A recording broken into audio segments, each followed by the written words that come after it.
Coba deh, pernah nggak sih kalian lihat langit malam terus mikir, apa cuma ini aja yang ada? Nah, dalam beberapa menit ke depan kita bakal ngebahas salah satu ide paling gila sekaligus paling menarik dalam sains.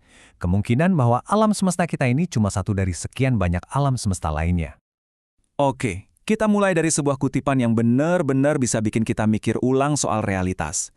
Ini datang langsung dari Alan Guth, orang yang pertama kali mencetuskan teori inflasi kosmik.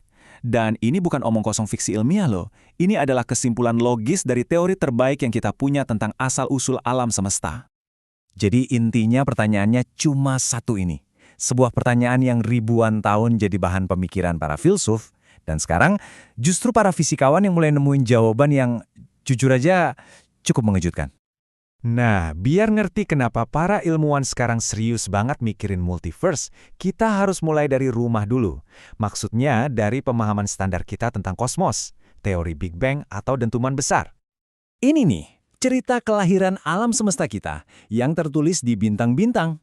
Semuanya berawal 13,8 miliar tahun yang lalu dari satu titik super kecil.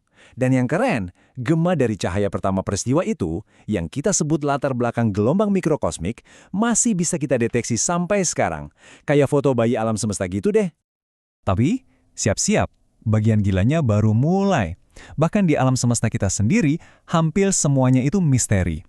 Atom yang ngebentuk kita semua, kamu, saya, planet, bintang, itu cuma 4% dari total isi alam semesta. Sisanya, materi gelap dan energi gelap yang kita nggak tahu itu apa. Ini petunjuk pertama kalau kita mungkin belum lihat gambaran besarnya. Teori Big Bang ini emang sukses banget, tapi ternyata ninggalin beberapa lubang besar.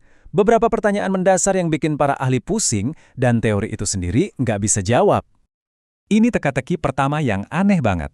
Bayangin kamu nuang 2 cangkir kopi panas di ujung ruangan yang berlawanan, di waktu yang sama persis. Miliaran tahun kemudian, kamu ukur suhunya. Dan ternyata sama persis sampai ke angka desimal terakhir. Gimana caranya? Kan nggak mungkin mereka pernah saling tukar panas. Nah, itulah yang kita lihat di alam semesta kita. Aneh kan? Teka-teki kedua ini soal keseimbangan yang luar biasa presisi.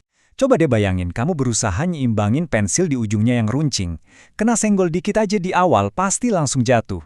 Nah, secara kosmik, alam semesta kita itu kayak pensil yang berhasil berdiri seimbang dengan sempurna selama 13,8 miliar tahun. Menurut model Big Bang biasa, supaya ini bisa terjadi, kondisi awalnya itu harus diatur dengan presisi yang lebih akurat dari 1:1 kuadriliun. Itu bukan penjelasan, itu namanya kebetulan yang mustahil. Nah, untuk menjawab semua keanehan ini, muncullah satu ide revolusioner di awal tahun 80-an. Inflasi kosmik. Ini semacam update untuk teori Big Bang, tapi update yang punya implikasi yang luar biasa besar.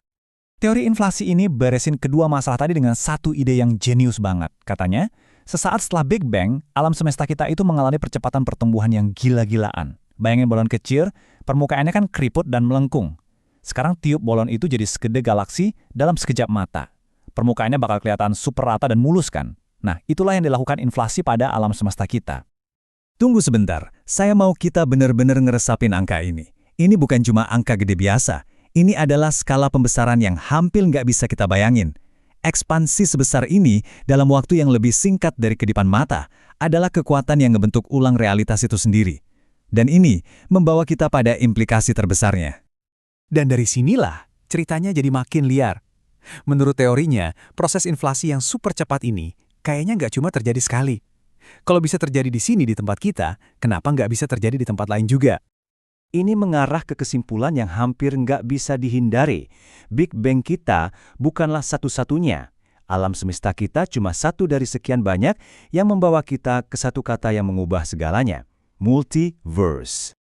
Cara paling gampang buat ngebayanginnya tuh kayak gini. Bayangin alam semesta kita itu cuma satu gelembung sabun di lautan kosmik yang nggak ada batasnya. Dan di lautan itu, gelembung-gelembung baru alias alam semesta baru muncul terus-menerus. Dan yang lebih gilanya lagi, ide soal multiverse ini nggak cuma datang dari teori inflasi loh. Para fisikawan yang belajar hal-hal yang beda banget, mulai dari teori string yang super rumit, sampai dunia aneh mekanika kuantum, kok nyampainya ke kesimpulan yang sama juga, seolah-olah semua jalan di fisika modern, ujung-ujungnya ngarah ke sana, bahwa kita ini bagian dari sesuatu yang jauh-jauh lebih besar. Oke. Kalau kita memang hidup di multiverse, terus kenapa? Apa artinya buat kita? Nah, ini mengubah pertanyaan fundamental tentang keberadaan kita. Bukan lagi mengapa kita ada, tapi mengapa kita ada di alam semesta yang ini. Ini juga pertanyaan super besar di fisika. Kenapa sih alam semesta kita ini kayaknya pas banget buat kehidupan? Aturan-aturan fisika, kekuatan gravitasi, muatan elektron, semuanya kayak diatur dengan presisi luar biasa supaya bintang, planet, dan akhirnya kehidupan bisa muncul. Kalau diubah sedikit aja, kita nggak akan ada di sini. Multiverse ngasih jawaban yang simple, tapi dalam banget. Anggap aja ini lotre kosmik.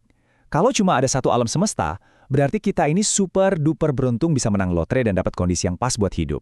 Tapi kalau ada triliunan alam semesta, masing-masing dengan aturan fisika yang beda-beda, ya pasti ada yang menang dong. Itu cuma masalah statistik.